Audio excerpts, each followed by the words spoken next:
Welcome ladies and gents, Chris Andre here. You can find me at BetBoxing on Twitter, or of course you can subscribe to the channel Let's Talk Boxing. Let's start off with a heavyweight division, and Alexander Usyk sending a sarcastic tweet out to Tyson Fury. He said, "The middleweight is here, where are you, belly?" Of course, this is a reference to Fury always referring to Alexander Usyk as a middleweight. Usyk in return is essentially fat shaming him. We're seeing the trash talking continue, perhaps even start to ramp up now as we draw closer to that March month. The month that people have been telling us, if we're going to get this undisputed fight, fingers crossed, toes crossed, everything crossed, that will be the month. Before we analyze his physique and ask ourselves what it could potentially be telling us as we get closer to the fight, there's a couple of things that need to be said about this photo. First and foremost, Alexander, I have put your skills on a pedestal for a number of years. I've been saying you're one of the best fighters in the sport today for a number of years.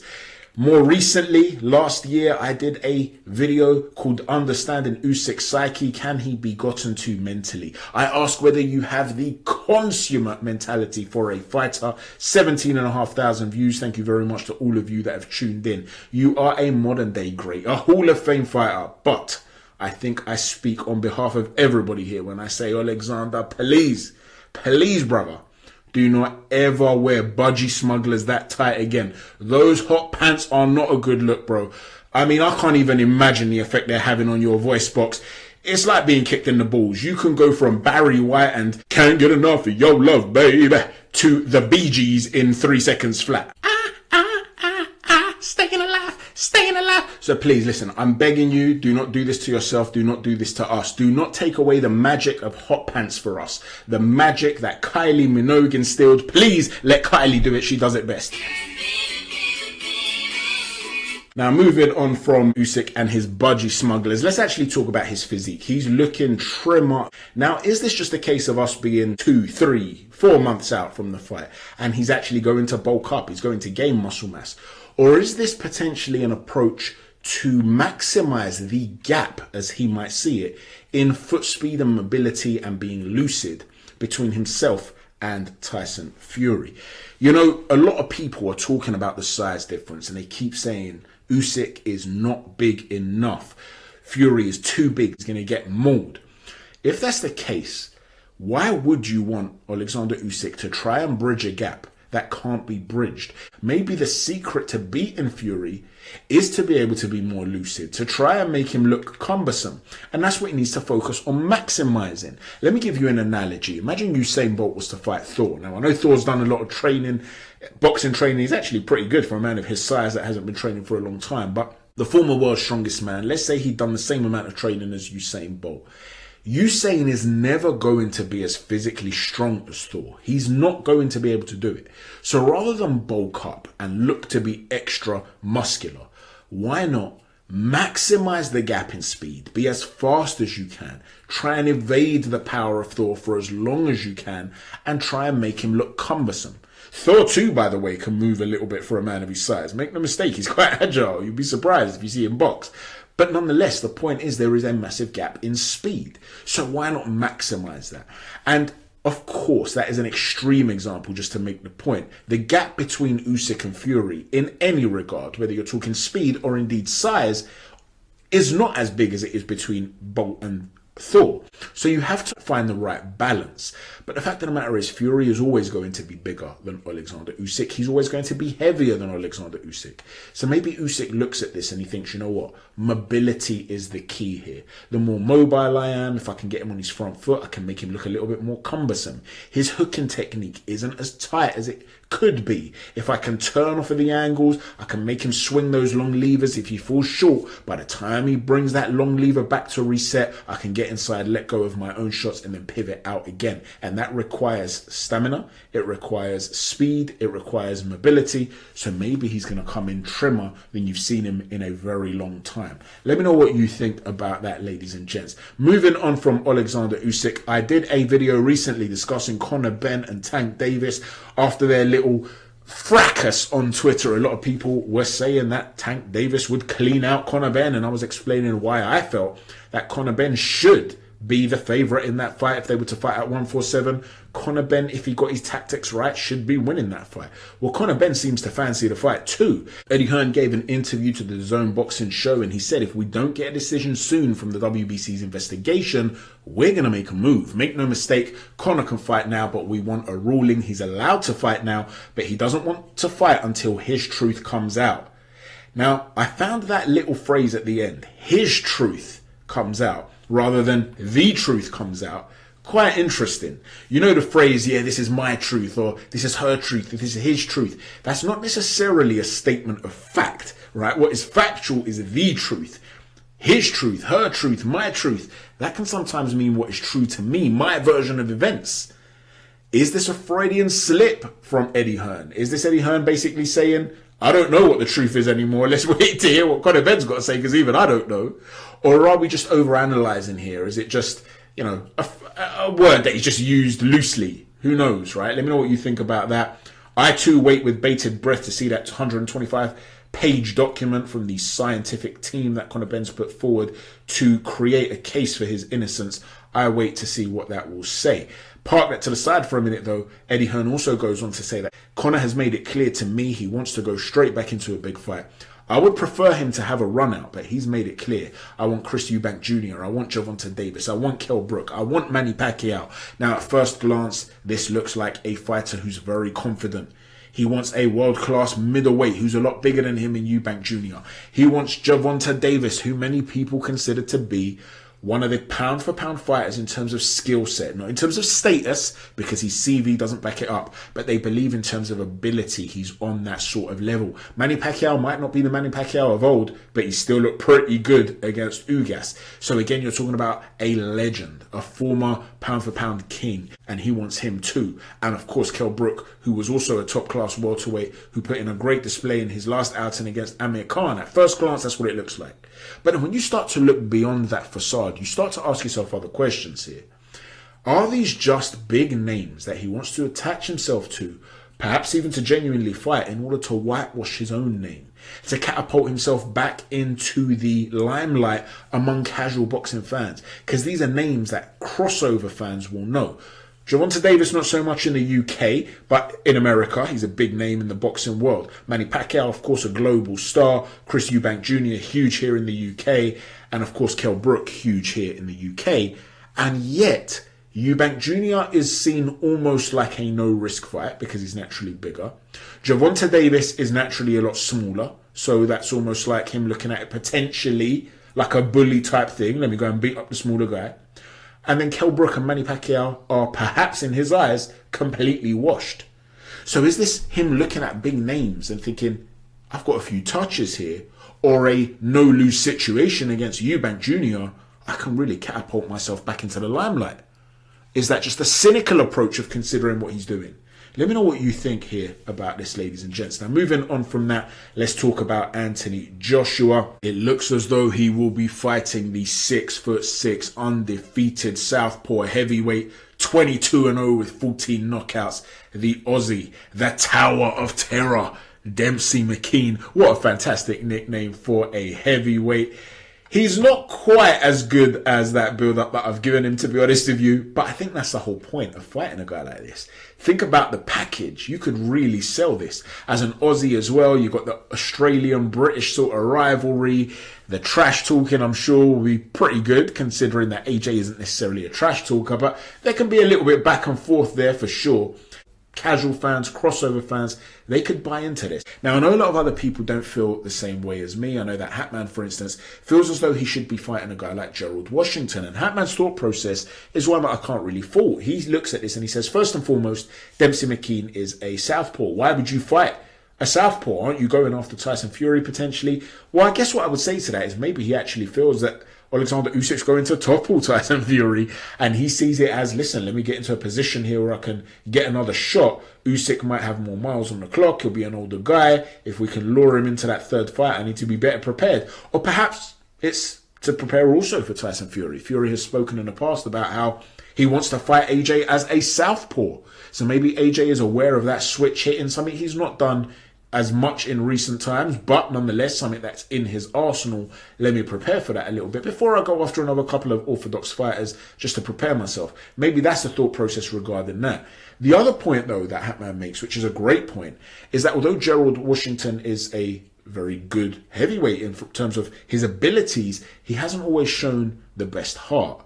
And this is a fact. This is a guy that isn't willing to go through that hellfire to get the win. He hasn't shown that level of desire. So if things are a little bit uncomfortable for Anthony Joshua, this is the perfect sort of guy that if you put it on him, he might sort of roll over for you. Not intentionally, but he's not going to bite down on that gum shield. And if you're looking for a fighter who needs a confidence boost, you don't necessarily want a guy who's got an undefeated record with something to protect, who sees this as his big time shot and he's willing to go through hell in order to get the win over you. So I get why Hatman's saying that.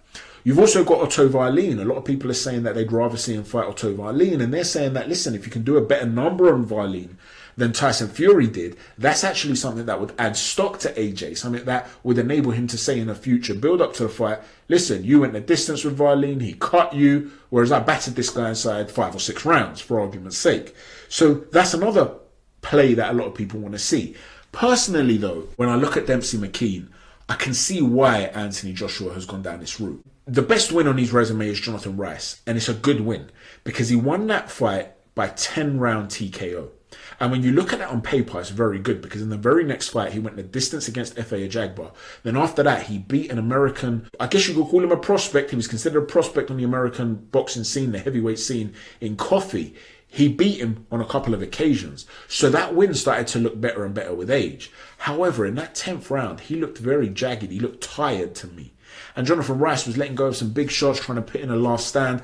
And then McKean really bit down on that gun shield, caught him with a couple of big shots, and was able to take him out of there 14 seconds before the end of the fight. And that's what Hatman would be alluding to, right? That willingness to bite down on that gun shield. And I get that. But the point is, Jonathan Rice did not look particularly athletic at all, and he had him in a bit of trouble. Kiki Toa Lutele, who he fought in the following fight, actually also had him hurt. And if you go back to the slide I showed before, you could see that right hand landing on him in that 4th round. That really caused him some problems. And if guys like that are causing him trouble and he's had him in sparring before, I have no doubt in my mind that AJ's looked at this guy and said, listen, I know I can take this guy out whenever it is that I want to take him out, and we can sell him as a package. This undefeated 6'6" southpaw from Australia is something that could start to really rehabilitate me mentally by giving me this confidence boost of destroying somebody, an undefeated fighter. And it's also a package that I can sell to the public. That's how I see it anyway. So personally, I like this fight more than other people do for a comeback fight. I can understand the logic of it. Let me know what you think about that. Moving on from Anthony Joshua, let's talk about Moses Itauma and the Itauma brothers in general. Moses has joined his brother Karol in signing with Queensbury Promotions. KarolItauma is 9-0 with 7 knockouts. He's already with Queensbury. He's a light heavyweight, a superbly talented fighter too, a youth Olympic gold medalist, 8-time national champion. Moses Itauma is a huge prospect as well, a world youth heavyweight champion. He beat the Greek Rulias in the semi-final and he beat the Ukrainian Zelinsky in the final. He's looking like a superb prospect, and Hatman's done a couple of brilliant videos on him on his own channel. And in fact, Moses Itauma was interviewed by Ra Hokum, who's a friend of the channel. Shout out to Ra, who does some brilliant interviews. Great guy as well. Check him out. You can find him on Instagram and on Twitter, and of course you can check out his YouTube channel. On his particular interview, he asks Itauma about Hatman, and he explains that he watched the analysis of Hatman and how there were certain things that he hadn't even noticed that Hatman brought up. So that was a lovely little thing there. Very, very cool. So respect to Hatman, big up to Hatman and to Ra, of course, and the Itauma brothers as they start their journeys. A lot of you have been asking me to do a technical breakdown on Moses Itauma, and I will be doing that for you guys. We'll look at some of his amateur fights. We'll talk about areas that he can improve on as well as his strengths. But make no mistake, this is a supremely talented young fighter. This is a guy that, as Hatman has said already, Lawrence Okolie has spoken about and said that he gave him one of the hardest spars of his entire life when he was 15 years old. Now, it's one thing to be sparring a world champion or former world champion when you're that age and they're just moving around with you. That's very different to being drafted in to spar with someone for work. This guy was being brought in and giving these guys work. Lawrence Okolie, according to Dev, who gave an interview on this situation, Lawrence Okolie was saying that he expected a couple of easy rounds. Yeah, I'm going to take a couple of easy rounds off here. And then all of a sudden, he's thinking, what on earth is going on here? And then they continue to call him up. He sparred the likes of Joe Joyce. This is a 15-year-old who's sparring world champions, AnthonyJoshua. And he's saying, listen, sometimes they got the better of me and sometimes I felt as though I got the better of them. But I always felt I held my own. At that age, that is an unbelievable talent to have. And he's targeting Mike Tyson's record. He wants to be the youngest heavyweight champion in history. He still has a long time. He's got a couple of years in order to develop. And they've been speaking about him fighting 8 times a year. Now, on this channel, I've spoken about the plague of inactivity for fighters. Particularly early on in the fighter's career, this is a real opportunity to develop. And he's not going to be fighting killers 8 times a year. But even if he starts to up it fairly gradually, there's still going to be quite a steep rise in the level of opposition, because if he does want to break that record, if he fights 8 times a year this year and 8 times a year next year, he's going to be 16-0 potentially. In which case, at 16-0, you're starting to look at him really going for the top dogs if he wants to break that record. He can't just go from lower level guys to jumping up to looking to take out a killer who's a world champion, regardless of what's happened in sparring. And there are many unknowns still to come in the pro game. We don't know what his chin's like, what his heart's like, how he's going to develop in terms of stamina and in moments of adversity. Now, he might tick all these boxes, but for now, we don't really yet know. Is he going to be able to get off his own work when he's having to go through hellfire and face what the other guy has got to dish out? We don't yet know. And so as a result of that, he's going to have to up the level of opposition fairly steeply. So after about 5 or 6 gimme fights in this 8-fight-a-year trajectory, after that, you're going to start to see him take on better and better guys. And eventually, he's going to have to fight a couple of top 10 guys before going for that world championship. So this is going to be a very exciting journey. And because a lot of people are going to be talking about him and he'll consistently be on shows with Queensbury and you're going to be seeing him on BT, he's actually going to be built up as a massive asset for Queensbury. Maybe he's going to be what they initially hoped Dubois would be. But Dubois suffered that setback against Joe Joyce. So let that also be a warning to Moses Itauma. You can be bigged up. They can put you on a pedestal. We can all sit here, sing your praises. We can talk about you and how excited we are about your journey, how much we can't wait to see you fight. One setback in your developmental years, and people are so fickle these days that they start to lose their belief in you. And that will include the people around you, many of them who are perhaps promoters, managers. I'm not saying anyone specifically, right? I'm sure for him to go there, his brother Karol was very happy with the treatment he's gotten from Queensbury. Don't get me wrong. I'm not saying they're going to just give up on this guy.